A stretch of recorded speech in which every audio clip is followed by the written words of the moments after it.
Hola, el meu nom és Joan. El meu nom és Sergi. Tenim 20 anys i vam decidir aventurar-nos en agafar el tren de l'Erasmus. Vam estudiar energies renovables a Jesuïtes al Clot i ens van donar aquesta oportunitat i, ara veureu un petit vídeo. Només en arribar, el nostre cap ens va convidar a un bon dinar en un restaurant bastant top. On allà vam conèixer la resta de l'equip i ens vam presentar davant de tots. Quan vam arribar pensàvem que el nostre nivell d'anglès no era el suficient, però només parlar amb l'equip el primer cop vam veure que estàvem completament equivocats. Bé, una cosa que sí que hem d'aclarar és el tema de buscar els allotjaments a temps. Feu en temps i no espereu a l'últim dia. Si no, us passarà com a mi amb el Sergi, que ens vam moure l'estança 2 setmanes després. Quan vam arribar aquí, ens va venir a buscar el cap, ens va portar al pis i vaig trucar i esperant i em van dir que no podia entrar fins al dia 25 de setembre perquè no havia pagat i havia de firmar primer el contracte, pagar i esperar. Gràcies al nostre cap vam trobar un company de feina que ens deixava viure durant aquestes 2 setmanes a casa seva en habitacions. La veritat és que no vam haver de pagar res i estem molt agraïts en aquest sentit. Veníem a Països Baixos sabent que teníem que fer una obra de 5.000 plaques a Os.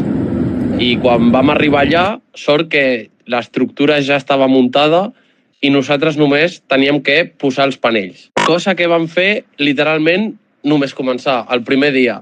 Cosa que jo, havent fet pràctiques a Espanya, sincerament no ho havia vist en ma vida. No només vam haver de posar panells, ja que també hi havia feina com, per exemple, muntar la pròpia estructura.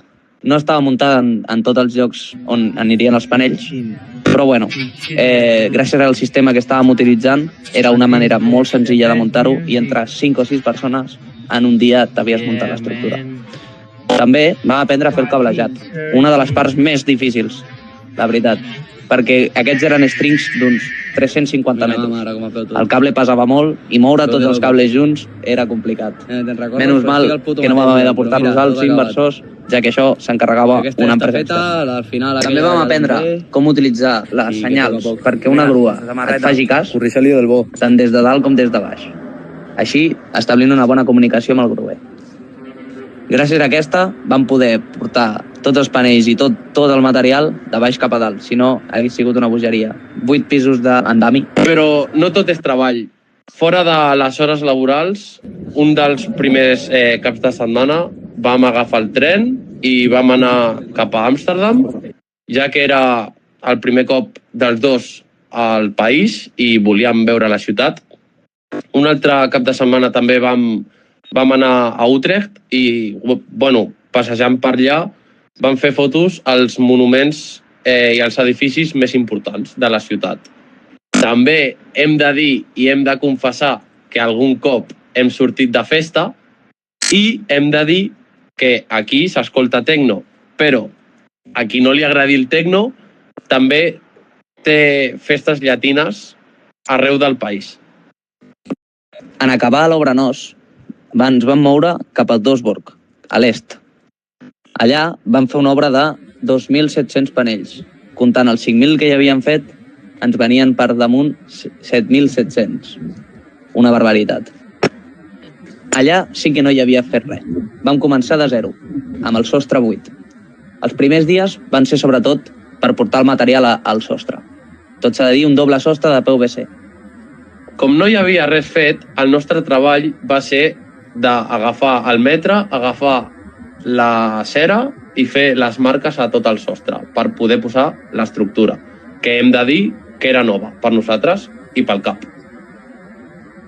Mentre uns feien l'estructura, els altres es dedicaven a fer el cablejat. Un cablejat bastant complicat, ja que hi havia moltes dilatacions entre els diferents fils i era molt difícil trobar la manera òptima per fer-ho. Tot i això, l'equip d'enginyers va estar molt hàbil i ens ho va solucionar. Ara ja estàvem a la tardor, una temporada bastant freda. Tot i que nosaltres vam tenir sort ja que aquí, per el que ens van dir, plovia a bots i a barrals. Això sí, De fred sí que van passar, i no poc. I, de fet, algun que altre dia hem hagut de treballar amb el sostre literalment congelat. Podies patinar en el sostre. un cop acabat de ficar tots els panells, vam haver de posar a terra tota l'estructura. Això volia dir unir entre ells tots els fils, és a dir, les diferents parts de l'estructura. Tot això unit a terra amb el cable trace, una racleta, per on et circulaven tots els cables. Aquests després els vam haver de portar fins a l'inversor, on allà, amb una màquina que es diu bending, vam haver de mirar tots els voltatges dels strings, diferents strings, per a poder connectar-los a l'inversor.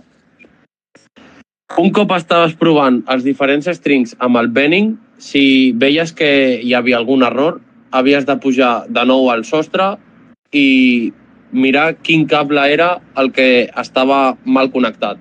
Un cop detectat l'string que donava error, es pujava al sostre i s'arreglava l'error, fos quin fos. I, finalment, es tornava a mesurar l'string amb el bending. Un cop acabada l'obra a Doesburg, vam anar a Vert, una petita obra de 200 plaques. Si sumem les de Doesburg i ara les de Vert, tenim un total de 7.900 plaques. Unes 8.000. 8.000 plaques en 3 mesos són un munt.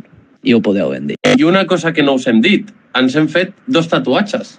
Un pagat per l'empresa i l'altre perquè ens va fer il·lusió. A més, vaig poder gaudir del meu equip de futbol, l'Atlètic de Madrid, que s'enfrontava en fase de grups de la Champions al PSV. Gràcies a això vaig poder disfrutar de la ciutat d'Eindhoven, que compta amb un museu molt interessant de camions i una església on vaig poder entrar gratuïtament i vaig al·lucinar veient un Guernica. Dit això, si no voleu endinsar-vos en l'Erasmus, us falta una mica de cap, sincerament. Una oportunitat que no us la podeu perdre, perquè les pràctiques són millors aquí.